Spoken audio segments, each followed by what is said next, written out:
Hey everyone. If there's one thing that every marketer can relate to, it's inheriting a long list of MarTech tools when you start your new job. In this episode, I'm joined by Drew Rivera, marketing manager at Dultmeier Sales, and he talks about how to leverage new tools without getting caught in the trap of chasing those shiny new things.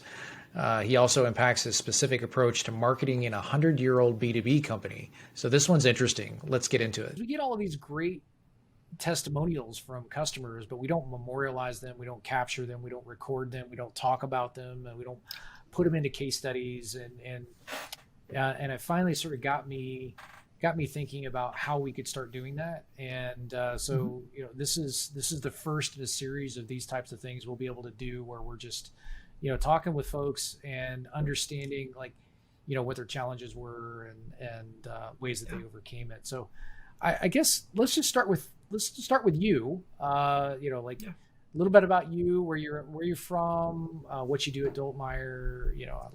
Let's talk through that. Yeah.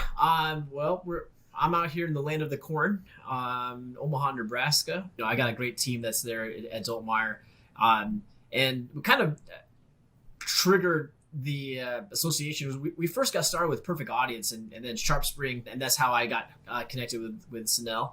But the how it kind of came about was I've just noticed such a huge amount of traffic that Dultmeier, before I came in, they were seeing about 50,000 visitors a month to the website. So traffic was there, but they, as a marketer, how do you follow up, right? That's the biggest thing, even in business today. If you walk down the street to any business owner, and you say, is follow-ups important? And they would say yes. And how do you do it? And then they would give you their process, right? But online, there's so many people that believe that following up is important, but they don't do that. So I was on the lookout for great software that could capture that, and I landed on with you guys, and it's been a huge impact for Dultmeier over the last couple of years. When we first initiated it last year, from zero, I think we grew it to a seven figure revenue in retargeting over the course of 10, 11 months.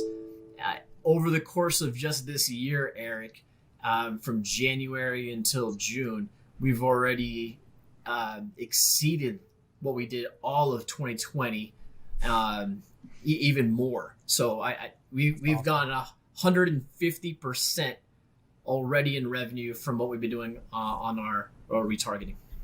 Okay, so I have 1,000 questions, but before I do that, because this is some of this I knew, right, from talking with Sunil and just the background on your account, and then some of it, like you just mentioned, I had no idea. So I'm interested. I have a few questions, but let me rewind for a second and just talk about what Dultmeier does. Like, what do you do? What's your business? Like, where are you? Like, what kind of, are you B2B, B2C? Like, how does that work? Yeah. Dultmeier's it's a B2B operation out here. We basically handle everything that has to do with liquid handling. So in the agriculture division, in the car wash division, there's an industrial division. So you just think if it has to do with water or any type of flow, gas, petro, all those little the pumps, those little trinkets, the hose, we supply all that, and we have been since the 30s. 1934, I believe, is when the company got started. So it's been around for getting close to 100 years now, and the name recognition, especially in the ag division, Dultmeier is a very strong brand. And we started venturing out into the industrial division, the car wash divisions, like I mentioned before. So there's many divisions. There's many divisions. There's many different pockets and niches that Dultmeier services. And so you're a B2B business where you are selling to other large corporations, let's say, car wash chains. Is that an Yeah. accurate? Okay. Yeah. And Yep. or service organizations, things like that. And so you're driving leads into Dultmeier for your reps to presumably follow up on. Is that right? Yes. There's a lead gen aspect to it, top end funnel, Yep. and it gets kicked out to some of our sales reps. But there's also a big majority of our business is also inbound. Okay. So you have an inbound on one side, and then you have an outbound, just like a true sort of BDR, SDR outbound motion where they're calling on folks as well. Territory sales reps, yeah. Yep. So, Yep. yep, yeah, Okay. exactly. And You and got do it. you support both sides or just the inbound side? We support both sides exactly. Okay. All right. So you have the inbound flow of leads that are coming in that you're capturing and then nurturing and then pushing over, and then you have maybe some marketing like overhead that's covering and helping make sales easier on the outbound side. Yeah, and the way it gets kind of confusing, right? So the way I like to just kind of organize it is there's the offline and there's the online side. Okay. And being in Dultmeier, like I said, with our particular vertical, with the niche target audience, especially in the agriculture division, um, print is very much alive. So we run catalogs, we run flyers, we're headed to trade shows, which by the way, it's starting again the second half of 2021 right now. So in about a month, we've got 11 trade shows from now until the end of the year. We Mhm. normally have about 24 trade shows all across the country that we attend. So it's pretty busy. It's pretty busy at Dultmeier. That's awesome. Well, so yeah, you got a lot of things going on. You got an inbound and an outbound, or an online and an offline. So you'd said, hey, I reached out. I want to drill in and sort of unpack that a second. You said I reached out to Perfect Audience because I recognized that we had 50,000 visitors coming to the website, and you didn't really have a way to get back out in front of those particular prospects, right? I mean, that was the impetus Mhm. for reaching out to us in the beginning. And then, so did you? I mean, you're presumably doing this with email now, right? You have a sort of a drip campaign that's happening where you're Yeah, following up with yeah. prospects, but you weren't doing that digitally. You were doing it with email, but you didn't have that sort of complementary digital ad follow up process the way that you do with email. Yeah, I think what kind of uh, allowed me to kind of just like it was just the software itself, right? It was very easy to use when I looked at it. You could do web banners. You could also go in and you can do social. You can do the social side with Facebook and Mm. Twitter. So it was just kind of looking at it as a whole, like on a high level. You don't necessarily can have too many cooks in the kitchen, right? You got people running Facebook ads, you've got people doing retargeting on Google, we're doing pay per click. There's just an array of different marketing strategies that Yeah. that go into the a $50 million company. Yeah. So what I started looking for was what platform can handle everything and kind of put it all in a nice neat dashboard where it's easy to look at, live metrics that you can see, and it Yeah. it's done really well over the last couple of years. That's awesome. So you've got um, so you've got the lead gen model happening on the inbound side, and what's your typical like ACV, like what are you typically selling when you sell a deal, or your sales team, or either on the inbound or That's the a outbound? good question. That and it just fluctuates all over, Eric, just because we would sell nozzles that are $3 for the end of a Yeah. hose, and then you've got pump units that are Yeah. thousands and thousands of dollars. So yeah, it's just all over the place. Okay.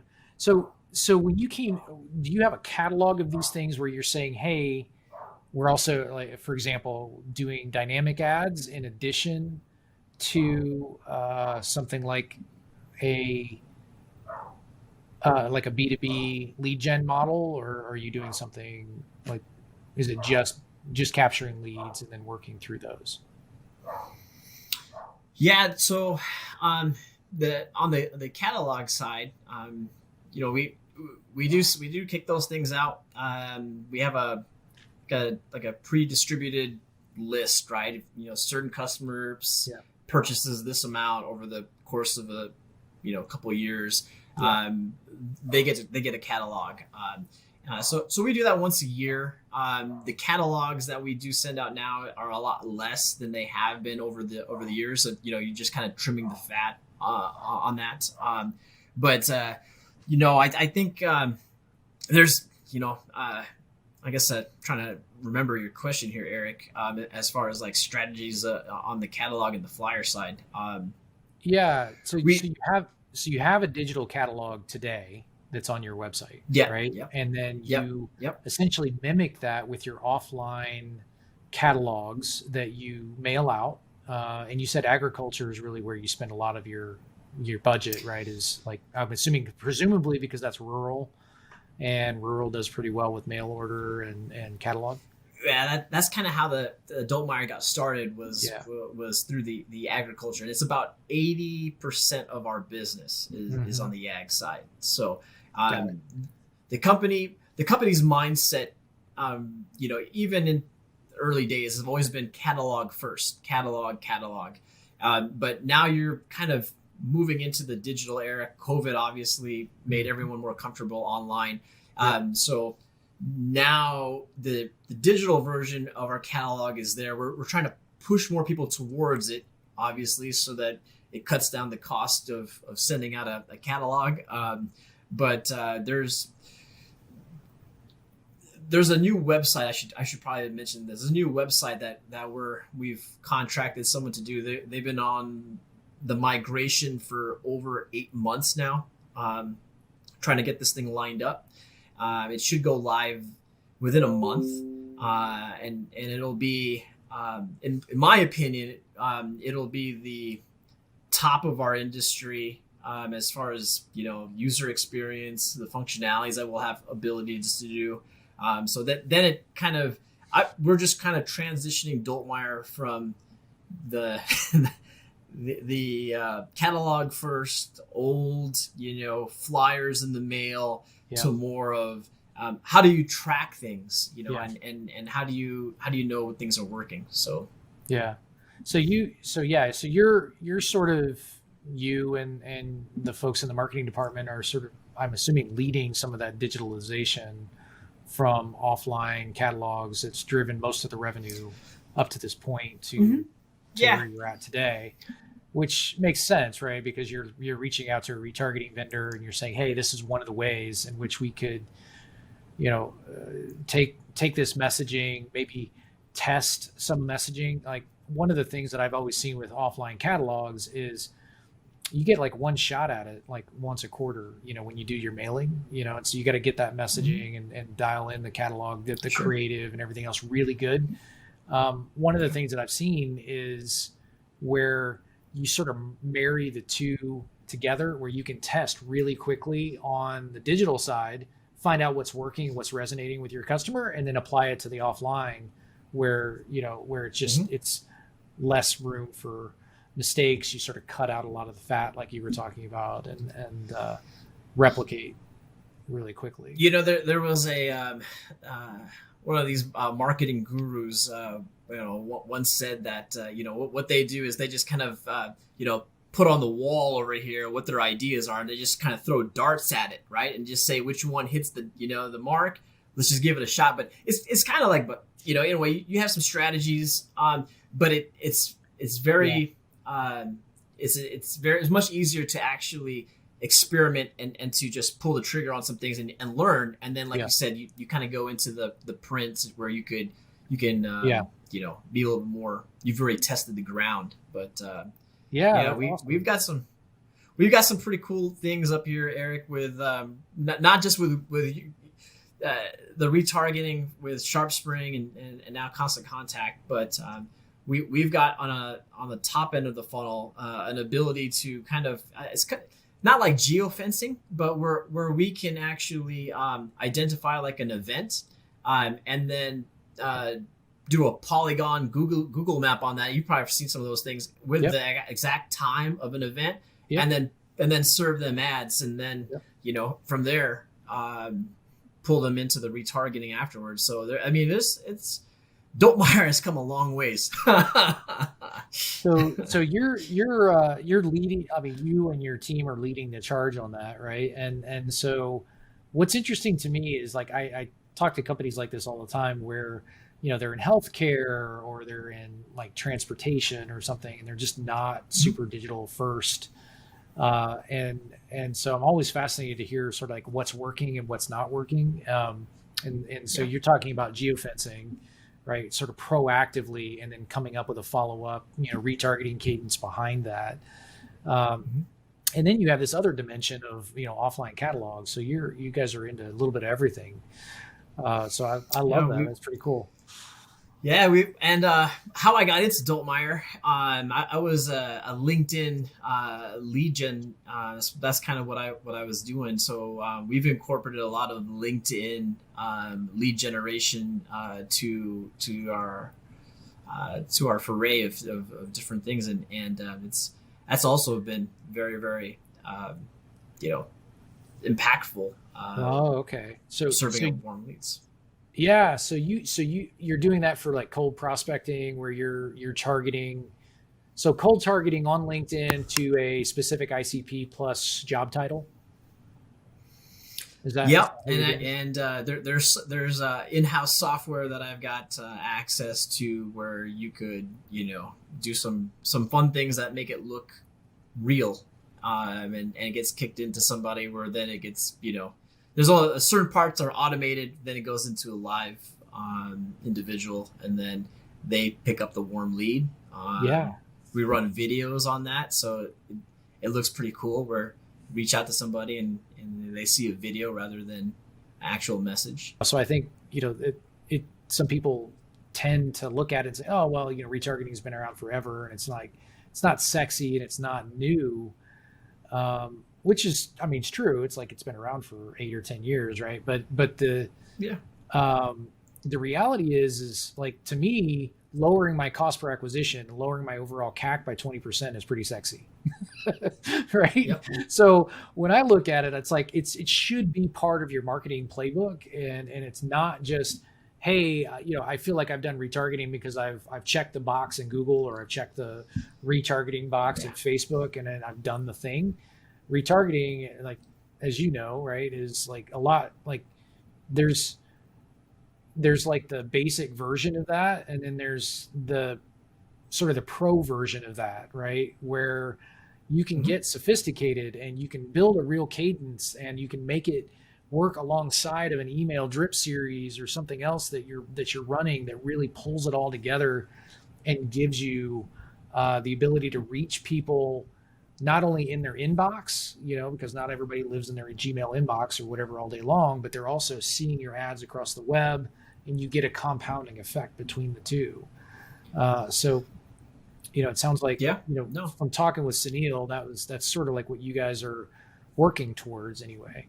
Are you in a, so you said you're taking those leads, and from a lead gen perspective, are you capturing leads in LinkedIn, or are you just dropping them to your website and capturing them there, or how does that flow work? So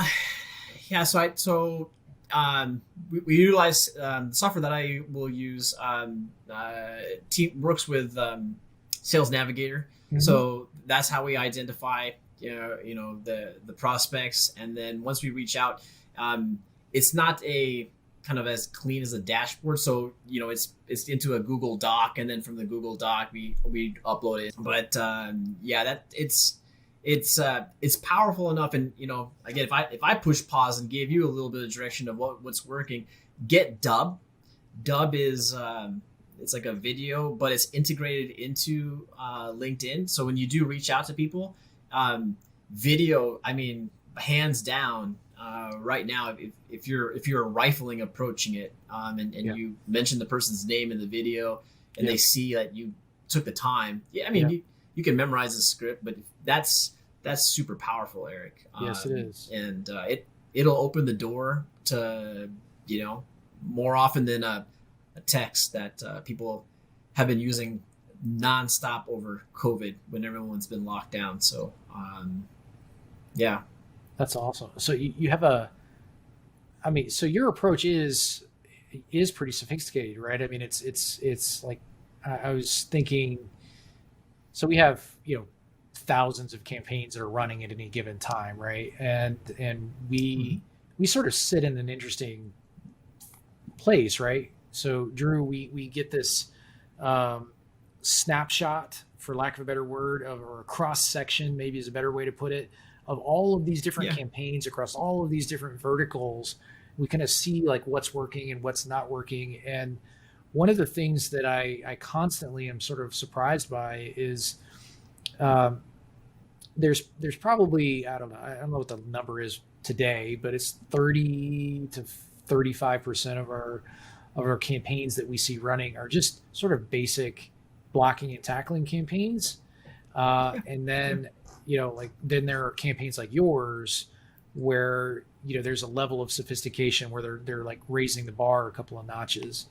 And I'm always fascinated to sort of hear like how that flow works. So correct me if I'm wrong, but I'm going to see if I understand this correctly. So you've got your offline channels that are driving traffic to your website, catalog and some other things, right? You have your online advertising, digital advertising, Google paid, et cetera, right? Search that's coming through and driving traffic to the website. And then you have a retargeting flow where you're tagging them and then serving them up a follow-up sequence, sort of based on wherever they're at in the buyer journey, right? And so it could be somebody who just has come into contact with you for the first time, or maybe it's different messaging that's coming and for people that are hitting your product page or your, some other sort of higher intent, kind of page, checkout, et cetera, right? That's that sort of thing. And then I'm assuming you have some sort of like post follow-up flow as well for people who filled out a lead form as well, right? Where, you're hitting them with this, different type of messaging, upsell, cross sell, that sort of thing. And then go ahead. Sorry. Go ahead. Oh yeah. So you're feeding all of these leads into your CRM and then an email cadence or something that's going out, right, to the people that filled out the lead, so that you're nurturing them along. And then how does your ads connect with that? So I came from more digital, and Dultmeier was more trying to go digital. They knew the offline with the print, but the way the magic has sort of happened is marrying the two, right? Not all print, but not all digital. Yeah. And if you can find a happy medium between the two, because letters are still powerful, right? So what we do on LinkedIn side, for special accounts, special prospects that we've rifled, we'll tag them, we'll send them messages, we'll see if we can bring them into our site and our ecosystem, right? Because once you come inside the ecosystem, we're not going to let you go anymore, right? That's the idea, is like we're going to try to be in front of you. But if you can also just marry in that, that personalized touch of sending that individual a letter. Boy, I tell you what, we tried that with sending. We've got physical addresses, and we knew who they were, and we sent them a letter, and then we followed up on a digital and a phone call. Man, that just opened doors like no one's, that's awesome, ever seen before. When you say, but it was that touch.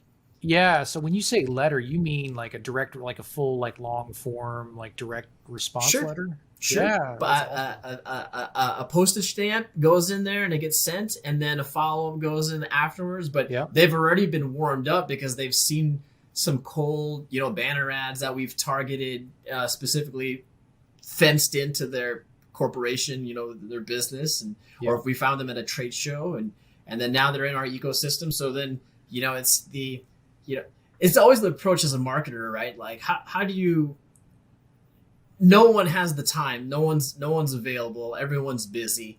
But if you knock on the door, right? Like you've done something already that's special, unique.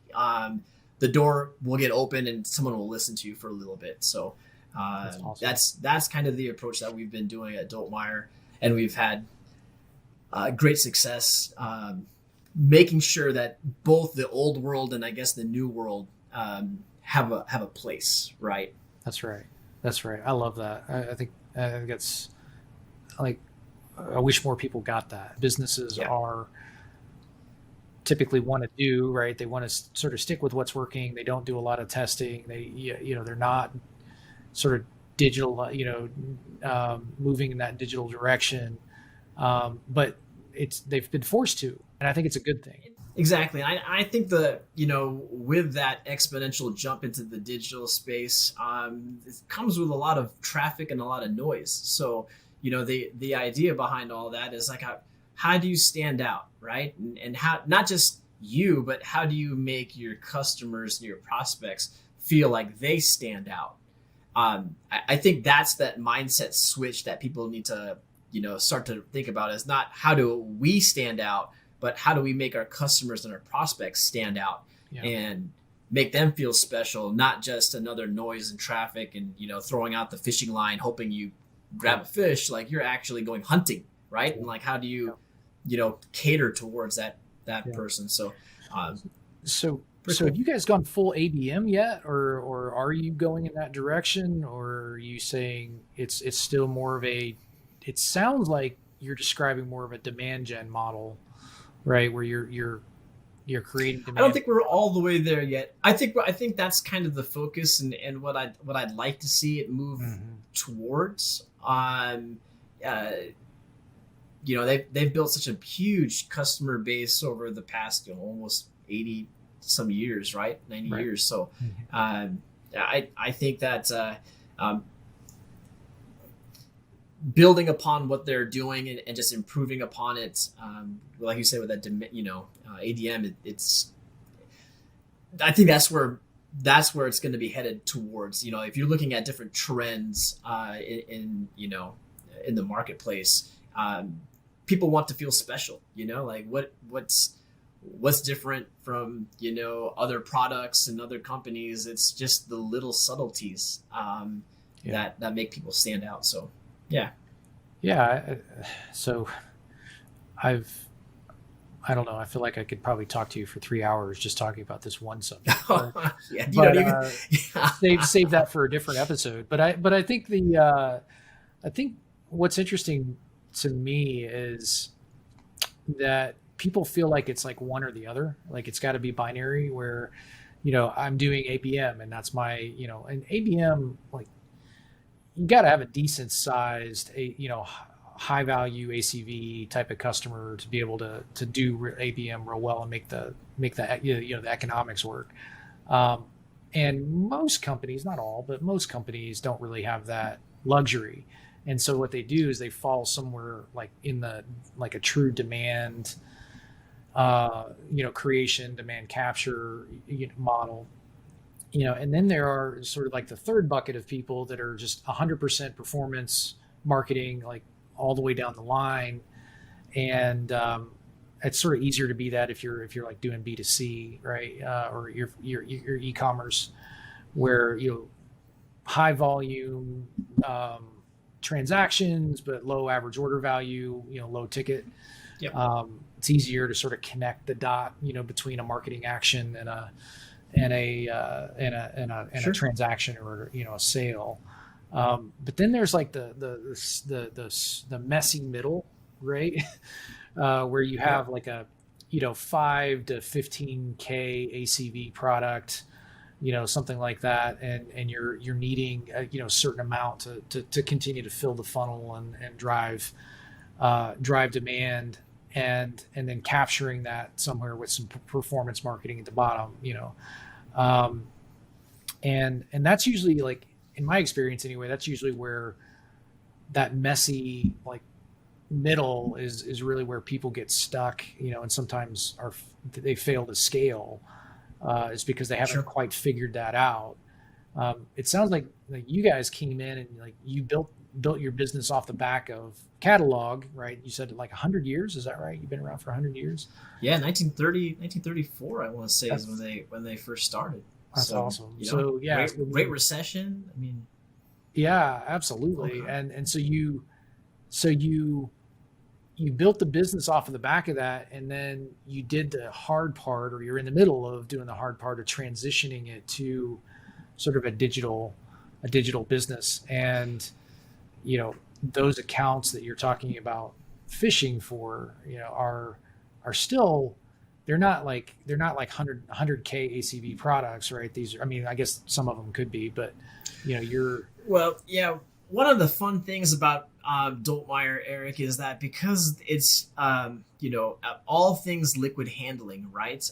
There's many different divisions. So like an ACV, like here's a great idea, a great division that's at Dultmeier. It's our de-ice division, right? I don't know if in the roads in the wintertime they salt the roads where you live, but yeah, Midwest, it gets really, right, the roads will freeze. So we've got in the de-ice division, brine makers. And these are these monster that the Nebraska DOT or Pennsylvania DOT purchase.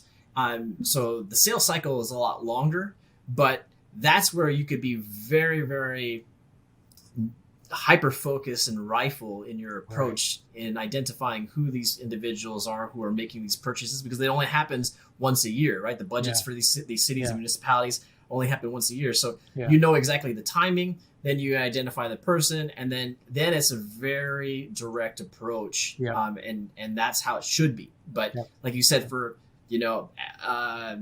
agriculture division, when it's planting season, people are just, hey, I gotta have a pump broke, and we need these particular products. So it's a kind of really vast ecosystem at Dultmeier, because there's so many different divisions that all cross each other in the products that they utilize.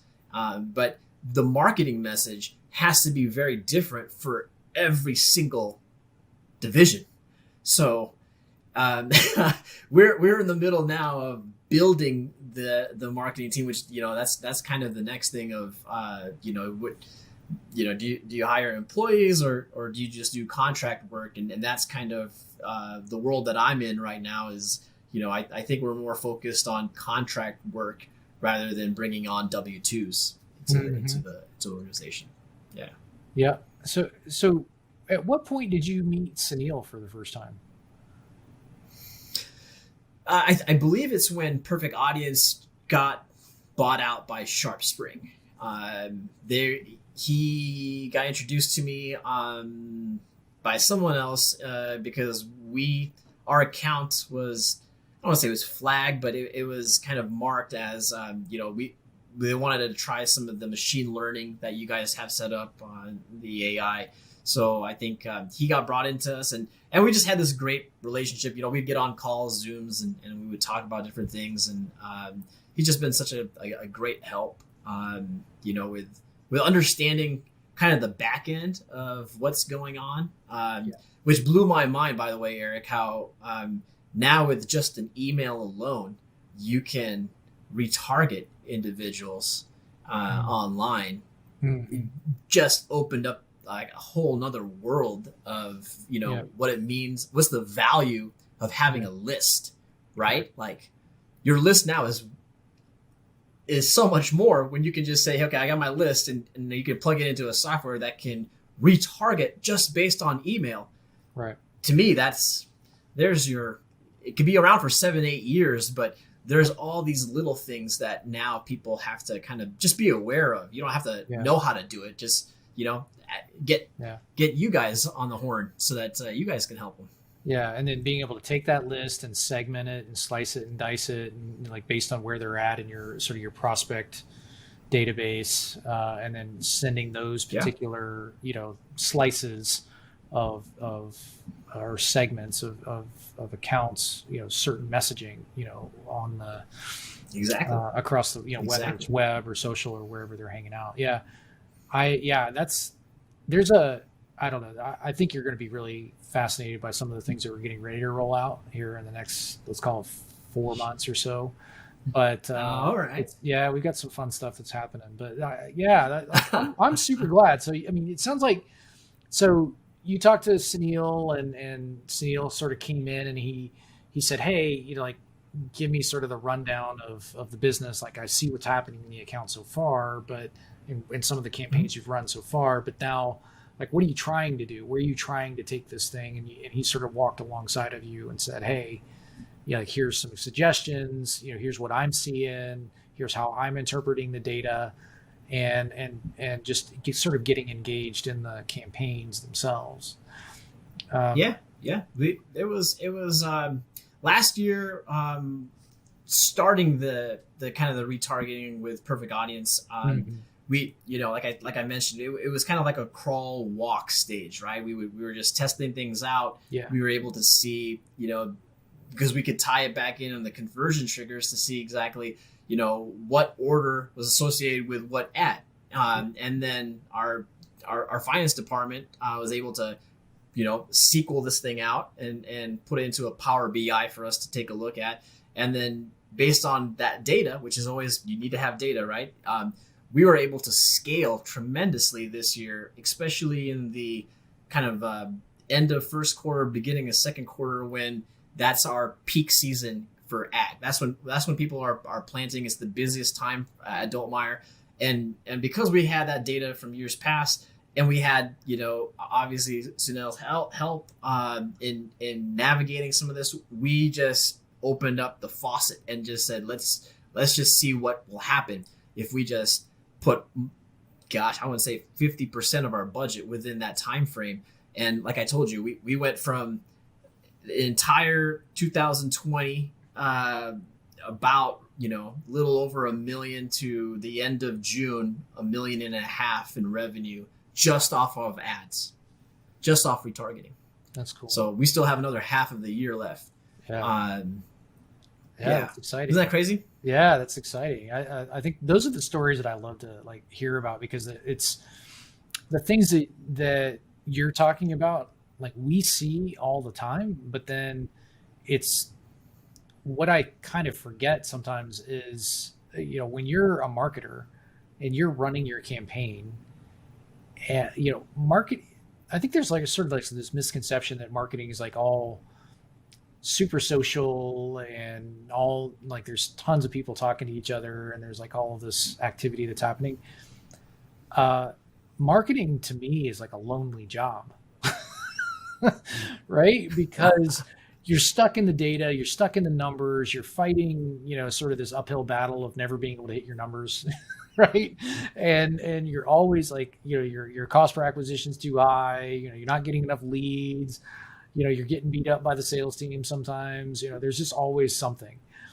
And Sure. it can be a lonely job. So I think one of the things that I'm trying to bring out in these conversations like this one is that you're not alone, right? You are, Sure. like, people are exactly where you are right now. And if we can bring out some of these success stories like you guys are having, I think it provides some encouragement and a little bit of inspiration for other, other marketers who are sort of, fighting the good fight, So we talked about the outcome. I mean, what does this mean for you? Like, it sounds like you got a promotion out of it, but but I mean, which is awesome. Like, what is happening next? Like, what's the next, like, couple of years look like for you guys? I think what's the plan is when this new website gets migrated, we'll have more flexibility with more tracking, more data, right? Yeah. So where did this person come from? You can use promo codes, but the idea, I guess, with big picture, the next couple of years is to continue to expand where we're at on the digital side. Continue to be more focused on some of the divisions that we have that probably need more attention, and bring them up to speed. and just, having fun doing everything, Eric. Like you said, like you get caught up in the blocking and tackling in every day, and you just forget that, it's marketing is creative. It's intellectual. There's a lot of different things that that this industry, people love being a part of, right? So just having fun, and just knowing that the efforts, like you said, it doesn't have to be all about you and your team. There's so many people out there with resources that have different perspectives on things that people shouldn't be as close, and think that, hey, if it's not working for me or my buddy or across the street, or it's not going to work for us. Just be open minded and always it's experimenting. You've got to give something a chance to see if it works, and you'd be surprised. You'd absolutely be surprised. That's awesome. Well, hey, I don't know of a better place to stop than there. Yeah, it sounds good. Yeah. So I don't know of a better place to stop than there. I think there's like I said, there's probably like a laundry list of things I'd love to ask you. We need to maybe try to do that in a different conversation or something. But there's I think that's what this conversation has taught me, is that there are sort of nuggets of knowledge that you can pull out of what's working and what's not working for other marketers and other campaigns, even if they're not in the same industry that you're in. And you can apply those to your business, right? And you can apply those to your campaigns that you're running. I have that, like, just me personally. Like, I'll listen to a podcast, or I'll listen to something, somebody talking, and I'll sort of pause the button, or pause the episode, and I'll just write it down for inspiration purposes. I'll restart it and listen to the rest of it. Like, I want these conversations to be like that, right? Where people are getting something out of it, and they're saying, "Oh, wow, that's a really great idea. I didn't think of that. Let me go and apply that, and let me go and test that, because I can see it working somewhere else." And that's what we're all about. All right, we're just trying to figure out how to do that, together as marketers. So this is cool. This is very cool. Yeah. All right. Well, hey, Drew, it was awesome having you. I really appreciate your spending the time with us. Well, thanks for having me on the show. Yeah, if there's anything I can do for you, let me know. I'm always around, and again, appreciate you coming on the show. Yeah, man, it's been a pleasure. Thanks so much, Eric.